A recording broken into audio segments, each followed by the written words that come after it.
The history of rock is full of memorable moments, but few are as impactful as the guitar riffs that have defined the genre. A riff, that repeating sequence of notes that becomes the essence of a song, is not only a musical hook, but also a symbol of an era, a statement of intent. Since its inception, riffs have been the beating heart of rock, setting the tone for what was to come, and leaving an indelible mark on popular culture. Before you start this video, remember to subscribe and like it.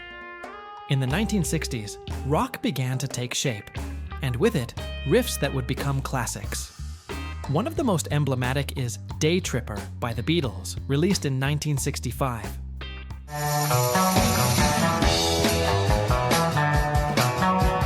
This riff, created by John Lennon, was inspired by Bobby Parker's soul and became a symbol of the lively pop rock of the time. The song not only reached #1 in several countries, but also captured the spirit of a generation that was beginning to explore new freedoms. The naughtiness of the title, which alludes to day trippers, reflects the psychedelic mood that was beginning to emerge in youth culture. Another riff that left an indelible mark was I Can't Get No Satisfaction by the Rolling Stones. Composed by Keith Richards, this riff was born almost by accident while the guitarist was sleeping in a hotel room.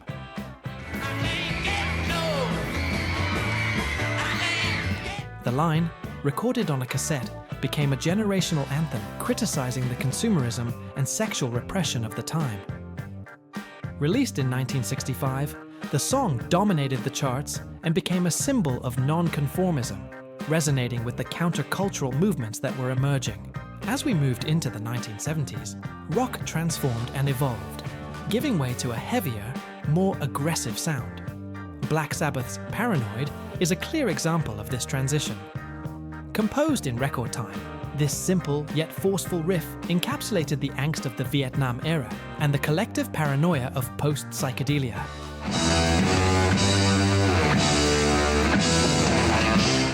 Released in 1970, Paranoid not only became a mainstay of heavy metal, but also helped define the genre's aesthetic, with its raw, powerful sound resonating with the youth of the era.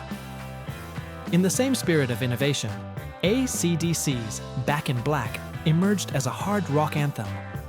After the tragic death of Bon Scott, Angus and Malcolm Young, along with Brian Johnson, created a riff that sounded like funeral bells, but celebrated life.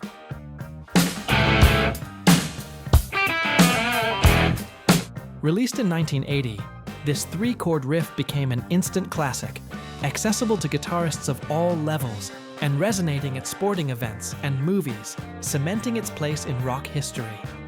The 1970s also brought with it the fusion of genres, and Aerosmith's Walk This Way is a clear example of this. This riff, which was born in a soundcheck, combines hard rock with an urban groove, and its success was revitalized in the 1980s thanks to a collaboration with Run DMC.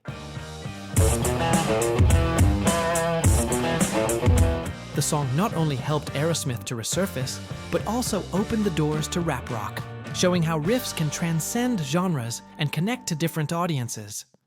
Thus, guitar riffs are not just notes on a score. They are stories, emotions, and moments that have marked rock history.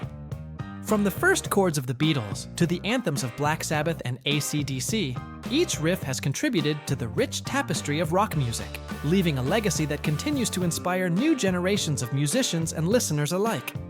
If you are liking the video, remember to subscribe and leave your like.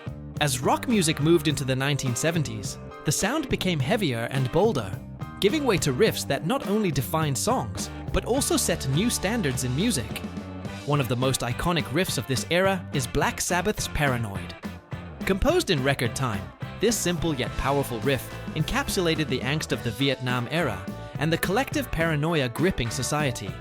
Released in 1970, Paranoid not only became a mainstay of heavy metal, but also helped define the genre's aesthetic, resonating with a youth seeking a voice amidst the chaos. In the same context of innovation and daring, AC/DC's Back in Black emerged as a hard rock anthem. After the tragic death of Bon Scott, Angus and Malcolm Young, along with Brian Johnson, created a riff that sounded like funeral bells, but celebrated life and resilience. Released in 1980, This 3-chord riff became an instant classic, accessible to guitarists of all levels. Its raw energy and simplicity made it resonate at sporting events and movies, cementing its place in rock history and becoming a symbol of rock culture. Genre fusion also began to take shape around this time, and Aerosmith's Walk This Way is a clear example of how riffs can transcend musical barriers. Born from an impromptu soundcheck, this riff combines hard rock with an urban groove, and its success was revitalized in the 1980s thanks to a collaboration with Run DMC. The song not only helped Aerosmith re-emerge from a period of decline, but also opened the doors to rap rock, showing how riffs can connect to different audiences and create new musical currents. As the 1980s progressed, rock continued to evolve, and Michael Jackson's Beat It became a landmark that fused rock with pop in an unprecedented way. Quincy Jones challenged Jackson to include a rock track on his Thriller album, and an iconic riff was born.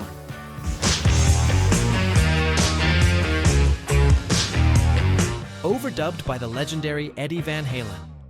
Released in 1983, Beat It not only won several Grammy Awards, but also became a cultural phenomenon, with its music video featuring choreography of rival bands reconciling through dance. This innovative approach not only broadened Jackson's reach, but also demonstrated the power of riffs to unite genres and audiences. Meanwhile, Nirvana's Smells Like Teen Spirit emerged as a symbol of the grunge era in the 1990s.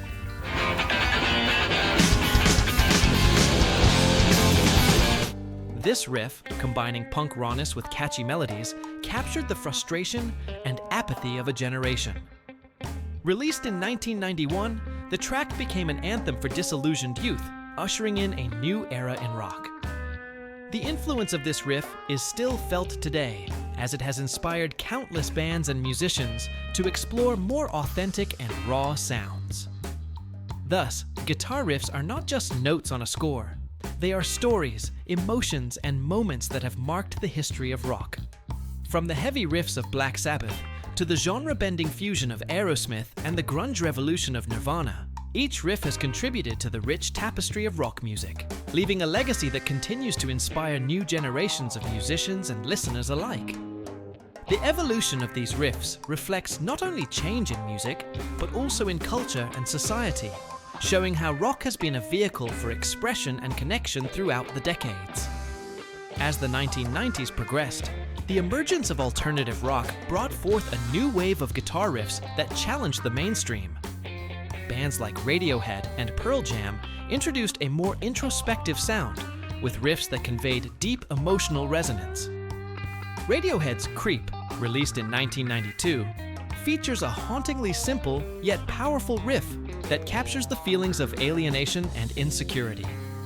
This song became an anthem for a generation, grappling with identity and self-worth, showcasing how a well-crafted riff can evoke profound emotions and connect with listeners on a personal level. In the 2000s, the rise of indie rock further diversified the landscape of guitar riffs. Bands like The Strokes and Arctic Monkeys brought a fresh, raw energy to the genre, with catchy riffs that combined elements of garage rock and post-punk revival. The Strokes' Last Night, released in 2001, features a distinctive riff that became instantly recognizable, helping to usher in a new era of rock music. This song not only revitalized interest in guitar-driven music, but also inspired a wave of new artists to explore their own unique sounds, proving that the power of a great riff continues to shape the future of rock. As always, if you liked this video, don't forget to subscribe and like us, and we'll see you in the next video.